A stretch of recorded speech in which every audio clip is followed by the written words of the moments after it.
Hello ladies, thanks for joining me today with our frog pose. This pose, you will need some props, and I highly recommend 2 dish towels. They're perfect because we can just cushion each of our knees individually. So if we're worried about a big space, which you could use as long as you have more than one, but smaller ones I just find are much easier to maneuver. And we'll make our way onto our mat. So find yourself so that you have your towels right about on the center point of your mat slash floor so that they're right on the edge. And then take both of your knees to your little now cushions and sit down onto your heels. So this might be a really big stretch for you. So if so, maybe being here, maybe just sitting down onto the heels might be just enough work for you. And it might be more that you need to fold a little bit forward, maybe coming down to forearms. And maybe this is a good first step for you. If you could go a little further, see if you can rest your forehead down to your mat. And just stay rested here. And allow your body to be heavy.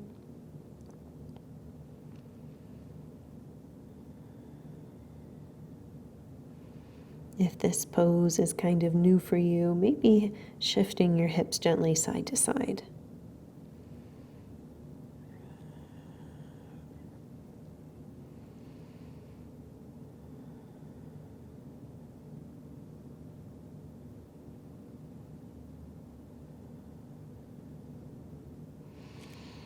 Then slowly, if you would like to stay there, that position, that's perfect. That's one variation of frog. So another variation that we can do is we take our knees and ankles and line them up. So keep your knees on your little blanket and then line up your ankle to your knee. And we'll do the same thing with the right one. So we just stack them up and then toes pointed out so they look like frog legs. And then you decide, so you can just come down here to forearms and just kind of play with this. And if you have a little slippery floor, maybe turning on your yoga mat, and I'm going to do that in just a moment just to kind of show you another viewpoint of our pose. And maybe this is your pose, so maybe just coming down to forearms, or maybe you would like to bring your forehead down.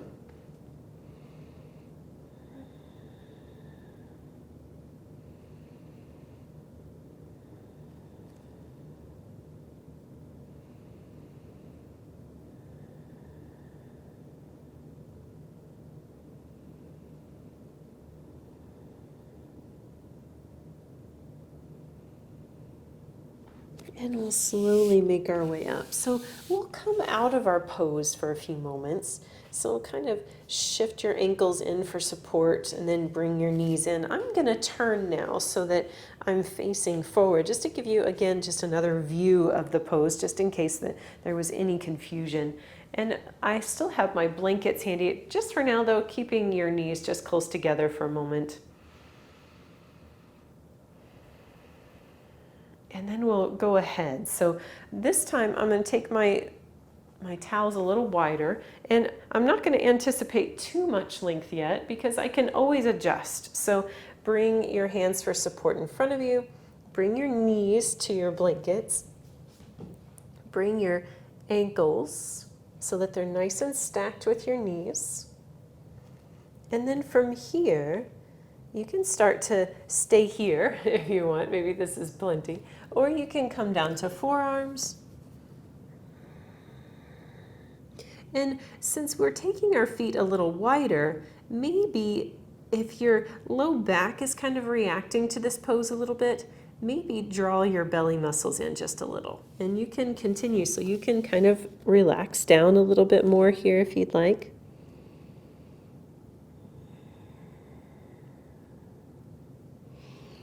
And I'm not really enjoying coming down, so I'm going to come back to my forearms. So just kind of checking in here, kind of breathing into kind of the discomfort that you might be feeling, because that's kind of kind of how we work through big hip openers such as this one. So we don't want to work towards pain, but discomfort we can kind of breathe easily through. So we can work with a little discomfort.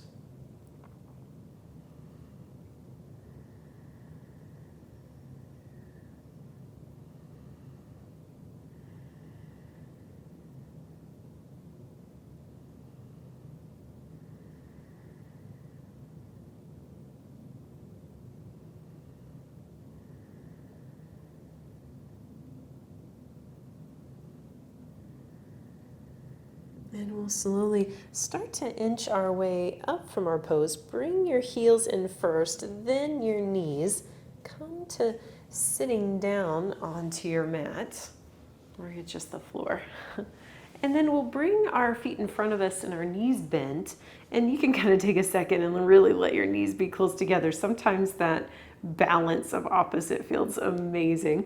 And then just have hands for support. And we'll just take the knees from side to side. So that can be further away from you if that's more comfortable. And we just continue this little side to side movement.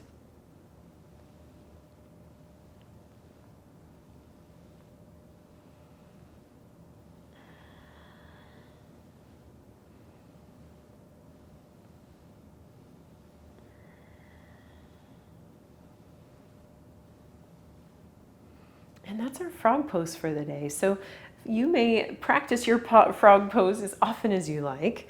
And just remember that anytime that you find a pose that's not feeling good for you, not benefiting you any longer, you can always take a break from that pose. And just remember that kind of 85% is always a good measurement as to how far to go. And always just be patient with your body, especially if it's a new pose for you. And so tune in again next week. We'll have another pose for you. And I hope you have a beautiful rest of your day. And thank you so much for joining me. And if you would like to see any poses that maybe I've missed, or that maybe you missed from your previous practice, if you were practicing yoga before, let me know. And maybe I can find some way to make that part of your day. Thank you so much for joining me.